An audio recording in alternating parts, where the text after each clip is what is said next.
नमस्कार दोस्तों, डेट आज की देखो 1 जुलाई 2023 है। स्वागत है आपका एटोरियल डिस्कशन में। नए महीने की शुरुआत हो चुकी है और ज़्यादा सीरियस होने का वक्त आ गया है। डिस्कशन स्टार्ट करने से पहले आज का कोट देख लीजिए। स्वामी विवेकानंद जी का कोट है, अगर देखो हार्ट और ब्रेन में कन्फ्लिक्ट होना तो हार्ट की सुनो। समझ गए?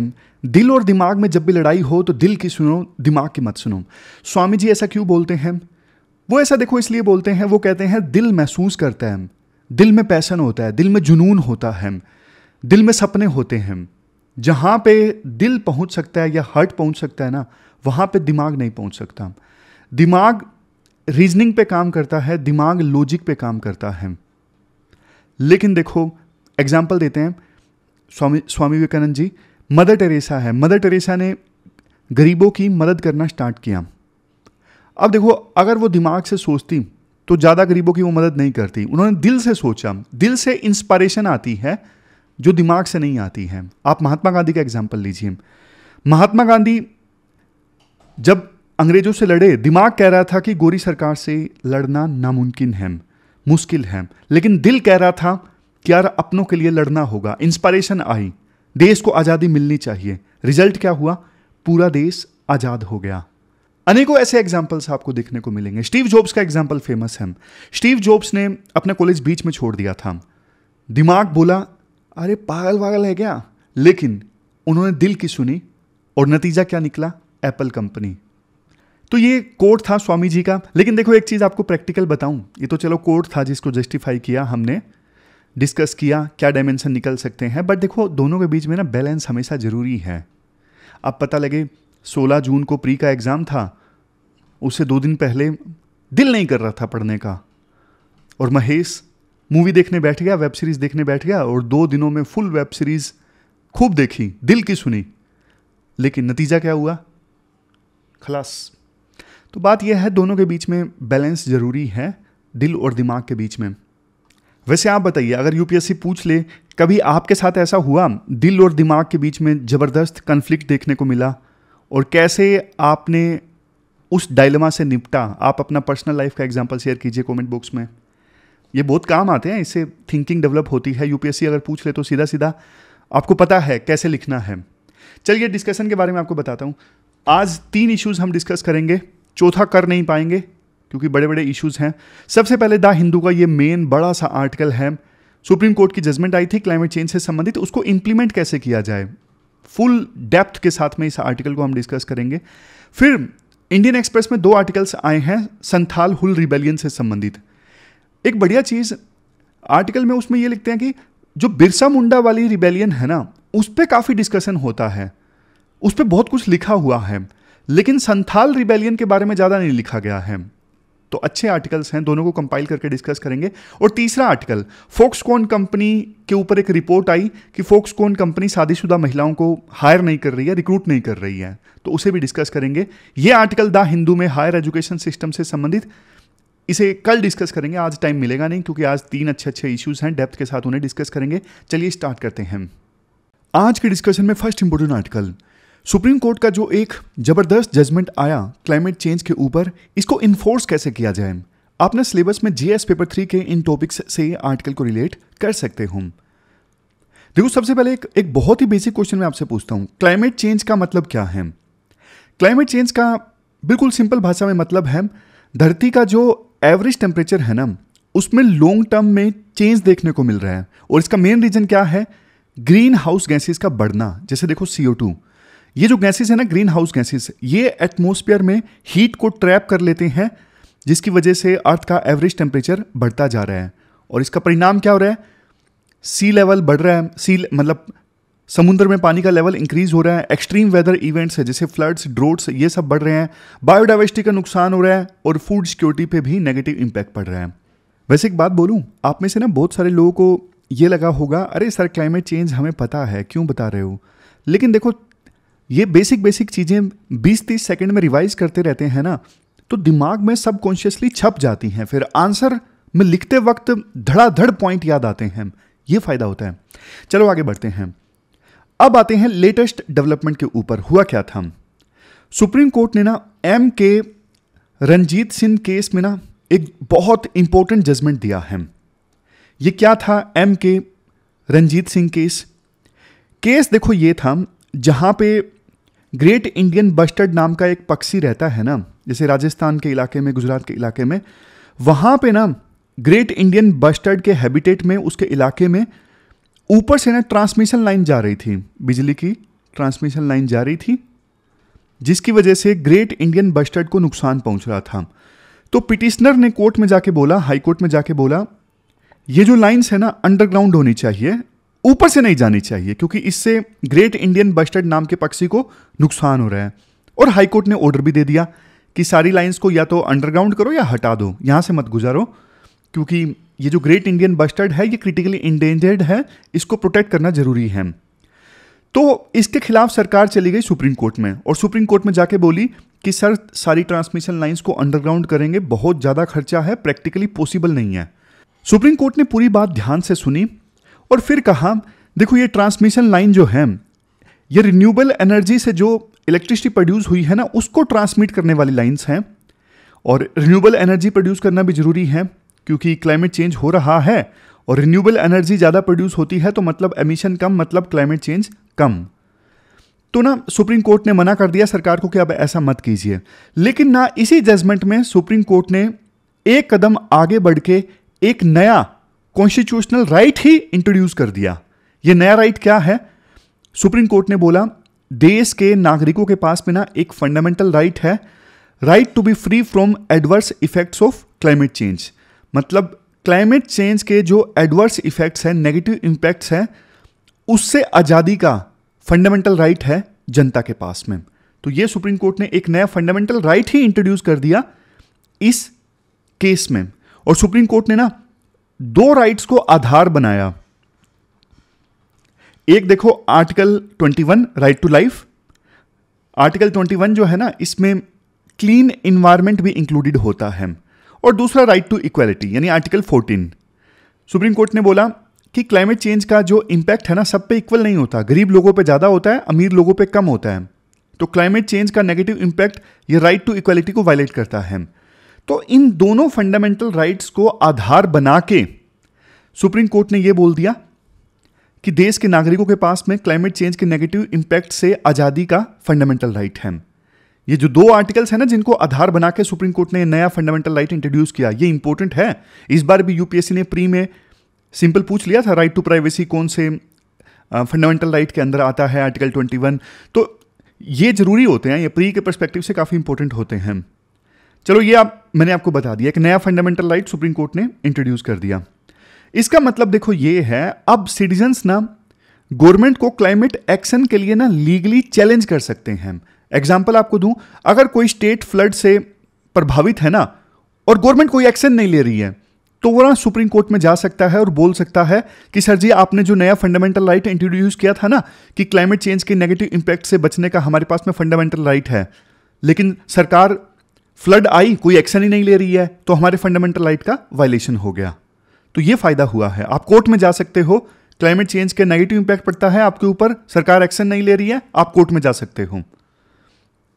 लेकिन देखो ये जो जजमेंट है ना सुप्रीम कोर्ट का, ये काफी सारे क्वेश्चंस भी रेज करता है। इस जजमेंट में ना सुप्रीम कोर्ट ने रिन्यूएबल एनर्जी पे ज्यादा फोकस किया है। सुप्रीम कोर्ट ने कहा कि ट्रांसमिशन लाइन मत हटाओ। तो क्वेश्चन ये उठता है, क्या क्लाइमेट चेंज से निपटने का एकमात्र सॉल्यूशन ये है रिन्यूएबल एनर्जी को प्रमोट करना? रिन्यूएबल एनर्जी को प्रमोट करने से ये बात सही है, कार्बन का एमिशन कम होगा। बट देखो, कार्बन का एमिशन कम होगा ये तो सिर्फ मिटिगेशन है ना, हम एमिशन को मिटिगेट करने की तरफ काम कर रहे हैं। बट क्लाइमेट चेंज से लड़ने का एक दूसरा पहलू भी होता है, जिसे बोलते हैं हम एडेप्टेशन। एडेप्टेशन मतलब जो क्लाइमेट चेंज ऑलरेडी हो रहा है उससे कैसे एडजस्ट किया जाए। जैसे देखो, अब बारिश बहुत ज़्यादा इरेगुलर होती है, तो किसानों को ऐसे बीज उगाने चाहिए जो ड्रोट रेसिस्टेंट हो, जिन बीजों पे ड्रोट का ज़्यादा असर ना पड़े। तो ये चीज़ क्या है? ये है एडेप्टेशन। मतलब ऑलरेडी जो क्लाइमेट चेंज हो गया है उससे कैसे एडजस्ट किया जाए। एक होता है मिटिगेशन, कम किया जाए क्लाइमेट चेंज को एमिशन कम करके। दूसरा, ऑलरेडी जो हो गया है उससे एडजस्ट करना, ये होता है एडेप्टेशन। तो एडेप्टेशन पे सुप्रीम कोर्ट ने इतना ध्यान नहीं दिया इस केस में। तीसरा पॉइंट, अब देखो सुप्रीम कोर्ट ने ये जजमेंट तो दे दिया, right to be free from negative impacts of climate change, but question ये उठता है इसको इंप्लीमेंट कैसे करेंगे। अब ना इंप्लीमेंट इसको दो तरीके से किया जा सकता है। पहला तो देखो, लोग ना कोर्ट में जाएं अपने इस फंडामेंटल राइट को इंप्लीमेंट करवाने के लिए। दूसरा, सरकार ना इस इशू पे एक कानून बना दे। देखो पहला केस, जब सारे लोग कोर्ट में जाना स्टार्ट करेंगे ना कि हमारा देखो फंडामेंटल राइट का वायलेशन हो रहा है, हमें न्याय दो, तो ना इसका फायदा क्या होगा? फायदा ये होगा, कोर्ट कई बार इमीडिएट एक्शन ले सकती है, केस बाय केस बेसिस पे, पब्लिक अवेयरनेस भी बढ़ेगी। लेकिन देखो इससे नुकसान काफ़ी होंगे। अगर सारे नागरिक कोर्ट में जाना स्टार्ट कर देंगे तो इसके नुकसान बहुत होंगे। नुकसान जैसे कि देखो, कोई पोल्यूशन से प्रभावित है, वो कोर्ट में चला जाएगा कि देखो मेरा फंडामेंटल राइट का वायलेशन हो रहा है, और कोर्ट में केसेस की संख्या बढ़ती जाएगी। कोर्ट में आपको भी पता है सालों साल लग जाते हैं कई बारी केसेस का समाधान निकालने में, और कोर्ट में ना जो जजमेंट आएंगी वो भी फ्रेगमेंटेड होंगी। किसी बेंच के पास में केस जाएगा, वो अलग जजमेंट देगी, दूसरे बेंच के पास केस जाएगा, वो अलग जजमेंट देगी। और कोर्ट के पास देखो टेक्निकल एक्सपर्टीज भी नहीं होती ये इन्वायरमेंट से संबंधित चीज़ों को हैंडल करने की। इसलिए देखो कोर्ट वाला रास्ता तो ठीक नहीं है कि लोग बार बार कोर्ट में जाएं इस सुप्रीम कोर्ट के अच्छे जजमेंट को इंप्लीमेंट करवाने के लिए। दूसरा रास्ता सही है, सरकार ना पार्लियामेंट के थ्रू क्लाइमेट चेंज के इशू पे ना एक कॉम्प्रिहेंसिव कानून बनवा दे, और इस कानून में ना बहुत सारी चीज़ें हों। जैसे सबसे पहले सरकार ना एक क्लियर विजन दे दे, लॉन्ग टर्म गोल बता दे। जैसे सरकार ने बोल दिया कि 2070 तक हम नेट जीरो एमिशन स्टेटस हासिल कर लेंगे, तो सरकार फिर इसके माइक्रो टारगेट्स दे दे। 2040 तक क्या स्टेटस होगा, 2050 तक क्या होगा, 2060 तक क्या होगा। इसके अलावा सरकार इस कॉम्प्रिहेंसिव कानून में ना सेक्टर वाइज टारगेट भी रख दे। एनर्जी सेक्टर में कितना एमिशन कम होगा कब तक, ट्रांसपोर्ट सेक्टर में कितना एमिशन कम हो जाएगा कब तक, एग्रीकल्चर सेक्टर में कितना एमिशन कम हो जाएगा। और सरकार ये कानून बनाएगी ना कॉम्प्रिहेंसिव, तो रेगुलरली ना इसका रिव्यू भी हो कि अभी क्या सिचुएशन है, अभी क्या स्टेटस है, जो सोचा था उस तक हम पहुंचे हैं या नहीं पहुंचे हैं। समझ गए? तो ये प्रोविजन सरकार कर सकती है। और सरकार क्या प्रोविजन कर सकती है, इस क्लाइमेट चेंज लॉ में एक डेडिकेटेड ना क्लाइमेट चेंज कमीशन बना दे। डेडिकेटेड क्लाइमेट चेंज कमीशन या कोई कमेटी बना दे। जैसे देखो यूके में ऐसी कमेटी है, कमेटी ऑन क्लाइमेट चेंज। इसके अलावा हर एक स्टेट में क्लाइमेट चेंज से संबंधित एक बॉडी हो। हमारे देश में स्टेट लेवल पे बॉडीज का एक नेटवर्क इमर्ज होकर आए जो आपस में बेस्ट प्रैक्टिसेस शेयर करे। मतलब इंटर स्टेट कोऑर्डिनेशन के लिए ना एक स्पेशल सेल भी बन सकता है। ये मैं आपको बता रहा हूं कि सरकार जो कानून बनाए उसमें क्या क्या हो सकता है। इसके अलावा अकाउंटेबिलिटी फिक्स की जाए। अगर क्लाइमेट चेंज के जो हमने टारगेट डिसाइड किए हैं वो टारगेट हम नहीं अचीव कर पा रहे हैं, तो सरकार अकाउंटेबिलिटी फिक्स करे, क्यों हम फेल हो रहे हैं। इसके अलावा next point, integrated policy making. मतलब कोई भी डिपार्टमेंट डिसीजन लेना, पॉलिसी बनाए, तो उसमें क्लाइमेट चेंज को जरूर कंसीडर किया जाए। जैसे नया हाईवे बना रहे हैं, हाईवे की कंस्ट्रक्शन में क्लाइमेट चेंज के पर्सपेक्टिव को कंसीडर किया जाए। जैसे electric vehicle charging points mandatory हो उस हाईवे के ऊपर। फिर नेक्स्ट पॉइंट, फाइनेंशियल मैकेनिज्म का प्रोविजन किया जाए। जैसे देखो ग्रीन क्लाइमेट फंड जैसा एक डेडिकेटेड फंड बनाया जाए। इसके अलावा कार्बन प्राइसिंग या जो एमिशन का ट्रेडिंग सिस्टम है वो कैसा हो, उस चीज़ का भी प्रोविजन किया जा सकता है। क्लाइमेट चेंज के लिए स्पेशल ग्रांट और इंसेंटिव्स दिए जाएं। सबसे लास्ट में जस्ट ट्रांजिशन फ्रेमवर्क। अब देखो हम एमिशन कम करने की दिशा में आगे बढ़ रहे हैं। बात चलती है कि जो कोयले से चलने वाले प्लांट हैं उनको बंद कर दिया जाए, लेकिन देखो कोल माइनिंग एरियाज के लिए ना फिर अल्टरनेटिव लाइवलीहुड प्लान्स बनाना जरूरी है। कोल माइनिंग में जो लोग लगे हैं उनकी नौकरी चली जाएगी, तो उनके पास में कोई और नौकरी तो होनी चाहिए ना, दूसरा लाइवलीहुड का अल्टरनेटिव तो होना चाहिए ना। तो नया जब कानून बनेगा वो इन सब चीज़ों पे ध्यान देगा। इवन कल को देखो इंटरनेशनल लेवल पे हमें कोई नेगोशिएशन करनी है क्लाइमेट चेंज से संबंधित, तो उसका भी प्रोविजन उस क्लाइमेट चेंज से संबंधित लॉ में होना चाहिए। ये सब प्रोविजन होने चाहिए जो सरकार कॉम्प्रिहेंसिव लॉ बनाए। सुप्रीम कोर्ट की जबरदस्त जजमेंट को इंप्लीमेंट करने के लिए।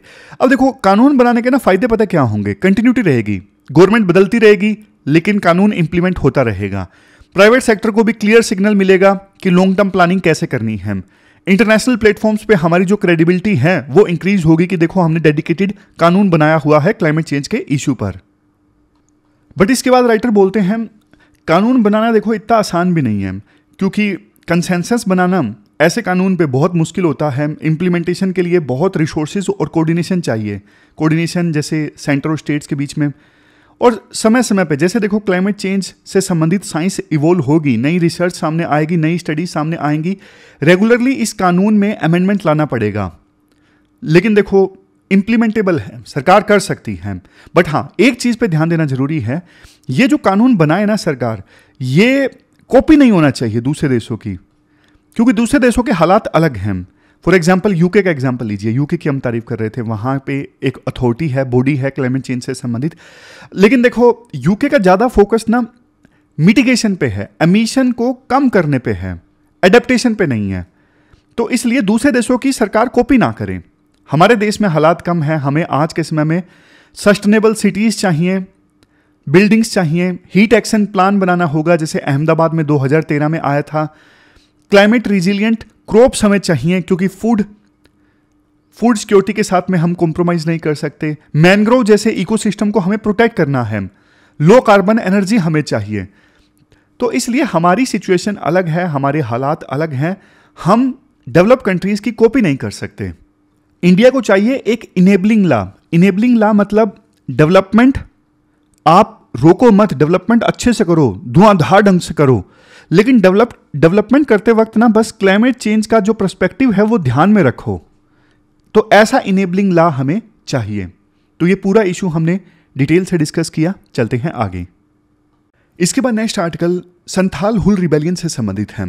अपना सिलेबस में जीएस पेपर 1 मॉडर्न हिस्ट्री से इस इशू को रिलेट कर सकते हो।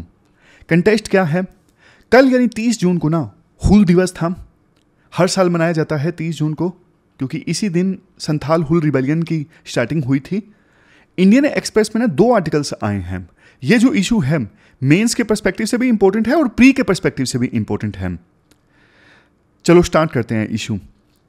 देखो 1832 में क्या हुआ? 1832 में ना ब्रिटिशर्स ने ना एक नया एरिया बनाया।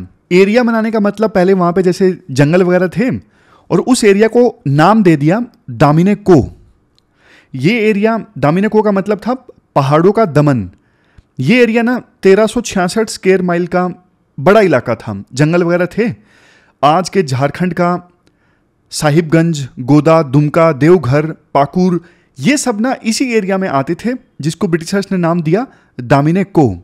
देखो ब्रिटिशर्स ने ये सोचा चलो इस जंगल को साफ करके ना खेती करवाएंगे। बट क्वेश्चन उठा किससे खेती करवाएंगे? तो उन्होंने ना संथाल्स को बुलाया। क्यों? क्योंकि देखो संथाल्स मेहनती लोग थे, जंगल साफ करके खेती करना जानते थे। शिफ्टिंग कल्टीवेशन के बारे में आपने सुना होगा। और हम ब्रिटिशर्स को क्या चाहिए था? उनको चाहिए था कि यहां पे लोग आएंगे, खेती करेंगे और हम उनसे रेवेन्यू वसूलेंगे। संथाल्स कौन थे? ये देखो ट्राइबल लोग थे। आज के झारखंड, वेस्ट बंगाल और उड़ीसा में ये आदिवासी लोग रहते थे उस समय में, और इनकी अपनी अलग भाषा, संस्कृति ये थी। और जंगल में घूम घूम के खेती करना, जंगल जलाना, खेती करना, शिफ्टिंग कल्टीवेशन इनकी जिंदगी थी। तो देखो ब्रिटिशर्स ने इनको बुलाया इस इलाके में, जिसको नाम इन्होंने दिया दामिनेको। तो संथाल आए, उन्होंने जंगल साफ किया, खेती शुरू की। बट देखो बाद में इन्हें पता लगा कि इन्हें जाल में फंसाया गया है। हुआ ये, जमींदार्स ने ना फेक डॉक्यूमेंट्स बना लिए और बोले ये जमीन हमारी है। संथाल्स बोले कि भाई मेहनत तो हमने की है, पूरे जंगलों को साफ करके जमीन हमने तैयार की है, आपने फर्जी डॉक्यूमेंट्स बना लिए और बोल रहे हो कि जमीन हमारी है। इवन जो मनी लेंडर्स थे ना, यानी महाजन, उन्होंने ना 500% तक ब्याज वसूलना शुरू कर दिया इनसे। एग्जाम्पल मैं आपको दूं, 100 रुपए अगर किसी ने ब्याज पे लिए ना, तो 1 साल में वो बढ़ के 500 हो जाते थे। इतना ज्यादा कर्ज। और ब्रिटिश ऑफिसर्स ना रिश्वत लेते थे, वो इनको, जमींदार्स को, महाजन को, इनको सपोर्ट करते थे, मनी लेंडर्स को। संथाल्स की मदद नहीं करते थे। इसके अलावा रिबेलियन से पहले कल्चरल फैक्टर कितना इंपॉर्टेंट था उसकी मैं बात करूं। आउटसाइडर जिनको ये संथाल लोग ना दीकू बोलते थे, दीकू। आउटसाइडर्स के आने की वजह से ना इनकी आइडेंटिटी, इनकी अलग एक संस्कृति थी, अलग पहनावा था, अलग रहने का स्टाइल था, इनकी अलग आइडेंटिटी थी, वो खतरे में आने लगी थी आउटसाइडर्स की वजह से, यानी दीकू की वजह से। जैसे एग्जाम्पल के तौर पे ये लोग ना नेचर को वर्शिप करते थे, नदियों को, पहाड़ों को, तो इनका मजाक उड़ाया जाता था। तो इनको लगा कि हमारी आइडेंटिटी, हमारी संस्कृति खतरे में है।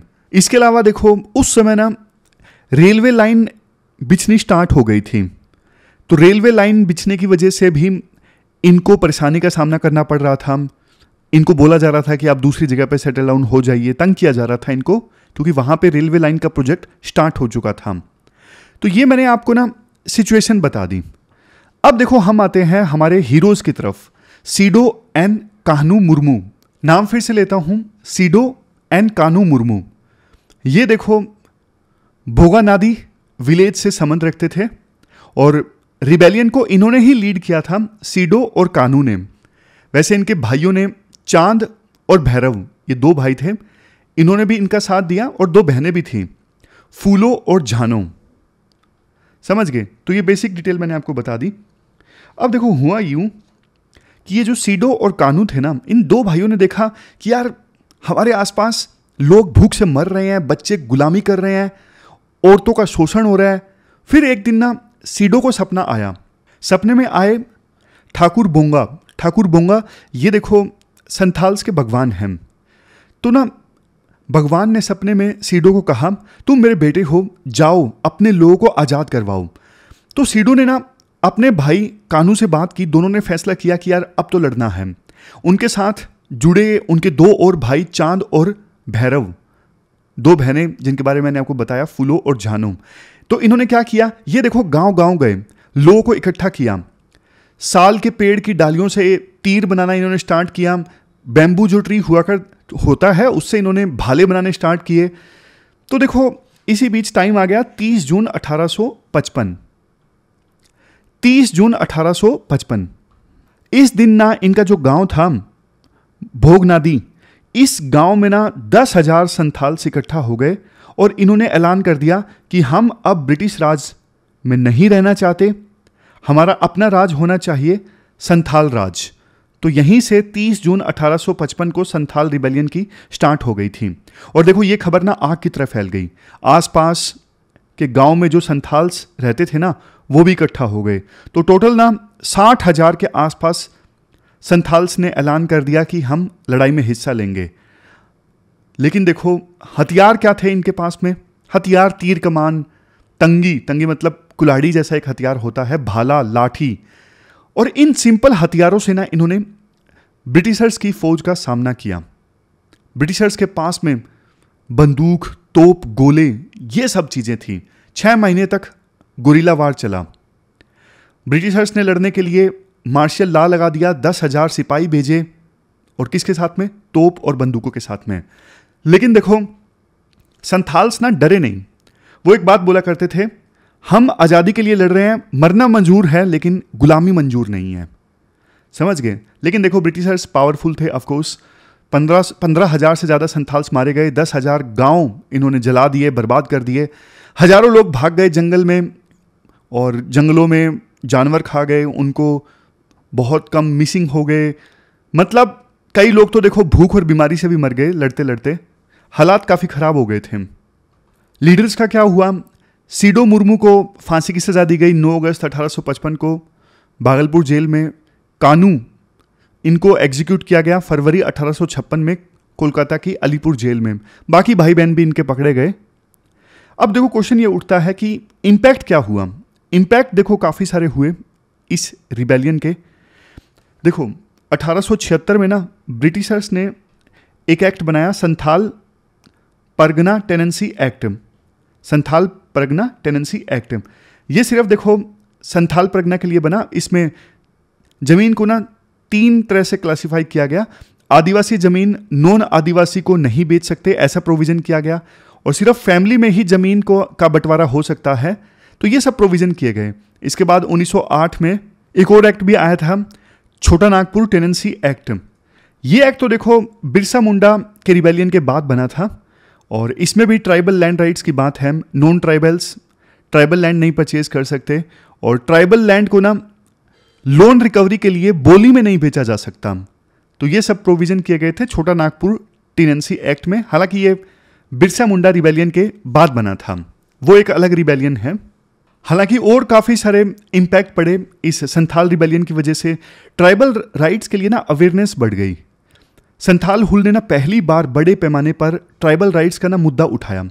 इससे ब्रिटिश गवर्नमेंट को ट्राइबल इश्यूज पे ध्यान देना पड़ा, और इंडिया के उस समय के जो इंटेलेक्चुअल्स थे उन्होंने भी ट्राइबल राइट्स के बारे में काफ़ी लिखा, न्यूज़पेपर्स में आर्टिकल्स छपे। इसके अलावा संथाल हुल रिबेलियन ने ना आगे बहुत सारी रिबेलियंस को इंस्पायर किया।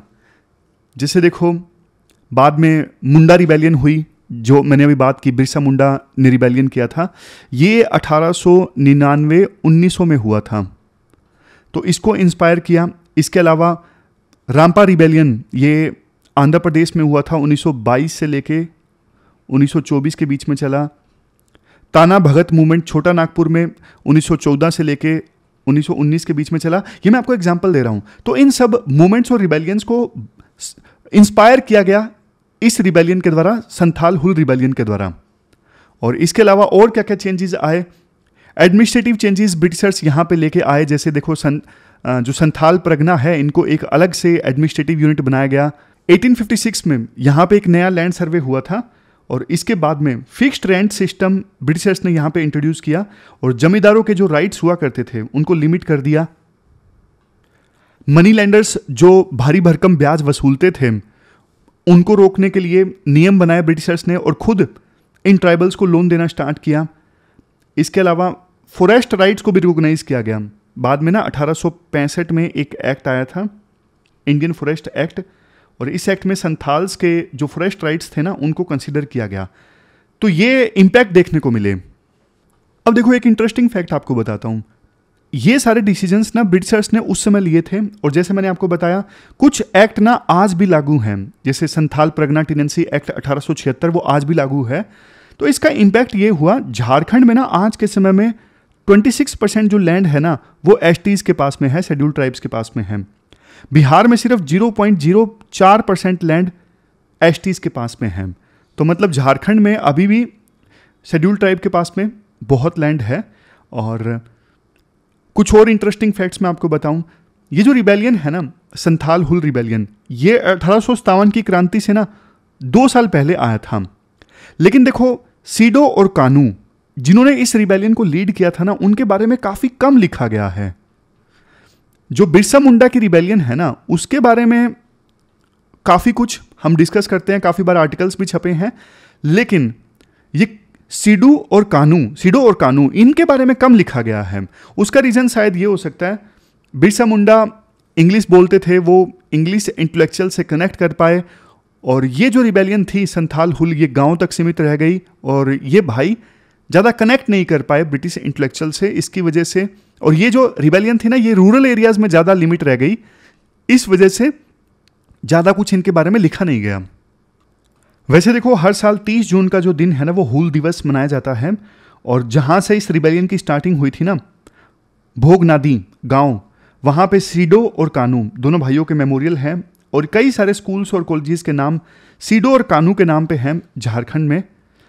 कुछ और डायमेंशन में आपको बताऊं, देखो, ये जो रिबेलियन था, ये सिर्फ जमींदार के अगेंस्ट नहीं था, ये ब्रिटिश राज के भी अगेंस्ट था।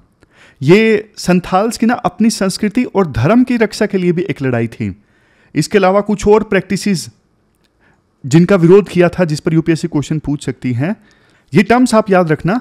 एक टर्म है कम्युनिटी। कम्युनिटी मतलब जैसे देखो, महेश ने कर्ज लिया मनी लेंडर से, महेश नहीं चुका पाया, तो बदले में फिर महेश ने ना अपने आप को बेच दिया मनी लेंडर को कि भाई अब मुझसे कुछ भी काम करवा लो।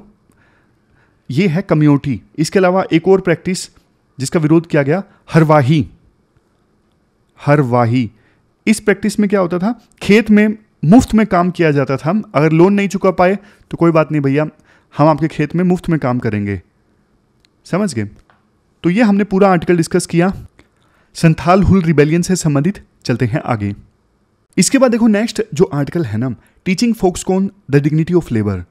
ये न्यूज़ ना मेरे सामने 3-4 दिन पहले आई थी, और मैं सोच रहा था कि इस पर कोई आर्टिकल आना चाहिए, हिंदू और इंडियन एक्सप्रेस में नहीं मिला, लेकिन एक और न्यूज़पेपर है साउथ का, द न्यू इंडियन एक्सप्रेस।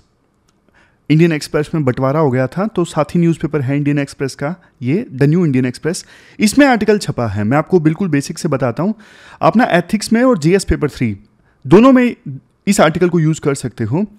सबसे पहले फॉक्सकॉन के बारे में आपको मैं बताता हूँ। फॉक्सकॉन, ये देखो, ताइवान की एक कंपनी है और ना दुनिया की सबसे बड़ी कॉन्ट्रैक्ट इलेक्ट्रॉनिक्स मैन्युफैक्चरर है। मतलब बड़ी बड़ी कंपनी से ना कॉन्ट्रैक्ट लेती है, जैसे एप्पल से कॉन्ट्रैक्ट ले लिया कि आपके लिए आईफोन हम मैन्युफैक्चर करेंगे। तो प्ले स्टेशन से लेके आईफोन तक बहुत बड़े बड़े प्रोडक्ट ये बनाती है। और 2022 में इस कंपनी का जो रेवेन्यू था वो $214 बिलियन था। बहुत बड़ी कंपनी है। लेकिन कंपनी काम ऐसे करती है कि आपको भी गुस्सा आ जाएगा। हुआ ये, तमिलनाडु में ना आईफोन मैन्युफैक्चरिंग का ना प्लांट है इनका, फॉक्सकॉन का, तमिलनाडु के श्री पेरुम्बुदूर में। यहाँ पे ना रूटर्स एक न्यूज़ एजेंसी है, इन्होंने ना एक बहुत चौंकाने वाली रिपोर्ट निकाली। रिपोर्ट में पता चला कि फॉक्सकॉन कंपनी ना यहाँ पे तमिलनाडु के इस श्री पेरुम्बुदूर प्लांट में ना शादीशुदा महिलाओं को ना नौकरी देने से मना कर रही थी। हालांकि कोई रूल नहीं था, लेकिन कन्वेंशन से शादीशुदा औरतों को रखा ही नहीं जा रहा था काम पे। तो बात की गई, कैमरे के सामने तो किसी ने कुछ नहीं बोला, लेकिन कैमरे के पीछे कुछ लोगों ने बोला कि शादीशुदा औरतों की ना प्रोडक्टिविटी कम होती है, क्योंकि घर में उन्हें अपने बच्चों को संभालना होता है, इस वजह से वो ठीक से काम नहीं कर पाती। इवन जो हिंदू मैरिड वुमेन है ना, वो ज्वेलरी पहन के आती हैं प्लांट में, तो ज्वेलरी की वजह से ना काम नहीं हो पाता अच्छे से, प्रोडक्टिविटी कम आती है, तो इसको भी प्रॉब्लम बताया गया। ये तो देखो डिस्क्रिमिनेशन की ना परिकाष्ठा है, हद है मतलब। और देखो फॉक्सकॉन कंपनी का जो इतिहास है ना वो ऐसा ही रहा है। इवन चाइना में फॉक्सकॉन का इतिहास और भी ज़्यादा डरावना है। 2010 में चाइना के एक शहर शेंजन में ना फॉक्सकॉन का प्लांट था, वहाँ पे 14 वर्कर्स ने सुसाइड कर लिया था। रीज़न, कम सैलरी, लंबे लंबे working hours, inhuman conditions. Company ने सॉल्यूशन जानते हो क्या निकाला? सुसाइड्स जब बढ़ने लगे ना, कंपनी ने एक सॉल्यूशन निकाला इस चीज़ का कि ना नीचे बड़े बड़े नेट लगा दिए कि ऊपर से 10वें फ्लोर से 11वें फ्लोर से कोई कूदेगा, नीचे जाल लगा दिया, वो जाल में गिर जाएगा। कितनी ज़्यादा इनसेंसिटिविटी है। तो चाइना के लेबर वॉच ने ना 2020 से लेकर 23 के बीच में जहाँ पे फॉक्सकॉन की एक सिटी में फैक्ट्री है, चेंगडू फैक्ट्री को स्टडी किया और ये पता लगा कि फॉक्सकॉन की चेंगडू फैक्ट्री में ना बहुत डिस्क्रिमिनेशन होता है। जो तिब्बत के वर्कर्स हैं या फिर जो उइगर मुस्लिम्स हैं उनको काम पे नहीं रखा जाता। इवन प्रेग्नेंट वुमन को रिजेक्ट कर दिया जाता है। एक वर्कर से बात की गई इस चेंगडू फैक्ट्री के वर्कर से, जिसको नाम दिया गया हंटर, नाम छुपा लेते हैं ना। तो चेंगडू फैक्ट्री में जो हंटर नाम का वर्कर काम करता था ना, उसने बताया कि 10 घंटे लगातार मुझे काम करना पड़ता, टॉयलेट जाने की भी बिल्कुल इजाज़त नहीं थी और पूरा टारगेट दिया जाता था। एक दिन में 600 आईफोन्स के ऊपर मैं काम करता था। अगर टारगेट कंप्लीट नहीं हुआ तो बोनस काट लिया जाता था, ओवर टाइम मिलना बंद, मतलब बहुत ज़्यादा इनह्यूमन कंडीशंस थी।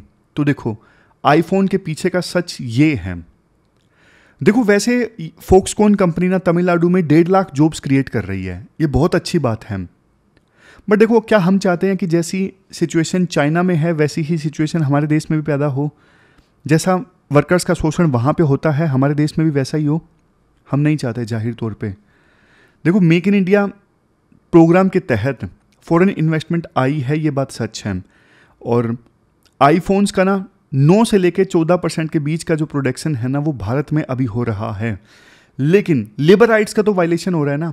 इक्वल रीनमरेशन एक्ट 1976 ये कहता है मैन और वुमेन के बीच आप डिस्क्रिमिनेशन नहीं कर सकते जॉब के दौरान, लेकिन यहाँ पे डिस्क्रिमिनेशन हो रहा है। तो सॉल्यूशन क्या हो सकता है? सॉल्यूशन देखो ये हो सकता है कि आपको ना फॉरेन इन्वेस्टमेंट तो चाहिए, ये बात सच है। मेक इन इंडिया के लिए भी फॉक्सकॉन का प्लांट यहाँ पे बहुत इंपॉर्टेंट है। लेकिन सरकार ना स्ट्रॉन्ग लेबर लॉज इन्फोर्स करे, रेगुलर इंस्पेक्शन होनी चाहिए, वायलेशन होने पे पेनल्टीज लगाई जाए। इसके अलावा इंटरनेशनल स्टैंडर्ड्स को अडोप्ट किया जाए, जैसे इंटरनेशनल लेबर ऑर्गेनाइजेशन की जो गाइडलाइंस है उसको स्ट्रिक्टली फॉलो किया जाए। कंपनीज को बोला जाए कि आप अपनी लेबर प्रैक्टिसेस को ना पब्लिक कीजिए, ट्रांसपेरेंसी होनी चाहिए। कंज्यूमर्स को अवेयर किया जाए कंज्यूमर्स को एजुकेट करें कि वो एथिकल कंपनीज को सपोर्ट करें और वो कंपनीज जो अनएथिकल प्रैक्टिसेस अपनाती है ना, उनको सपोर्ट ना किया जाए। लेबर जो काम करती है, देखो उनकी डिग्निटी है, सैलरी भी उनको काफ़ी कम दी जाती है इस फोक्सकॉन प्लांट में, सिर्फ 17,000 एक महीने के, जबकि यूएस में यही काम करने वाले वर्कर को ना 20 गुना ज़्यादा सैलरी दी जाती है। तभी तो ये कंपनीज आती हैं इंडिया जैसे देशों में कि आईफोन बनाना सस्ता पड़े। हालांकि देखो कंपनी का पक्ष भी मैं आपको बता देता हूँ। फोक्सकॉन कंपनी का कहना है कि ये रिपोर्ट झूठी है, हम शादीशुदा महिलाओं के साथ में डिस्क्रिमिनेशन नहीं करते हैं और हमारे बल्कि यहाँ पे 25% जो महिलाएं काम करती हैं वो मैरिड हैं, शादीशुदा हैं। वैसे इस इशू पे सेंट्रल गवर्नमेंट ने तमिलनाडु की सरकार से रिपोर्ट मांगी है कि आप रिपोर्ट दीजिए, क्या वास्तव में ऐसा हो रहा है। रूटर्स न्यूज़ एजेंसी ने जो छापा है, क्या वास्तव में वो सच है या झूठ है, आप ये रिपोर्ट हमें दीजिए। तो ये पूरा आर्टिकल हमने डिस्कस किया, आप एग्जाम्पल्स के तौर पे इस्तेमाल कर सकते हो। चलते हैं आगे। 2 क्वेश्चंस देखो आज आपको अटेम्प्ट करने हैं। एक तो right to be free from adverse effects of climate change, जो हमने डिटेल से इशू डिस्कस किया। दूसरा फिर संथाल रिबेलियन से संबंधित क्वेश्चन है, ये भी आपको अटेम्प्ट करना है। दोनों क्वेश्चंस के आंसर आपको 250 वर्ड्स में देने हैं। pwonlyx.com पे जाके आप इन क्वेश्चंस के आंसर दे सकते हो। तो ये थी हमारी आज की डिस्कशन। फिलहाल इस डिस्कशन में इतना ही है। Thank you very much for discussion.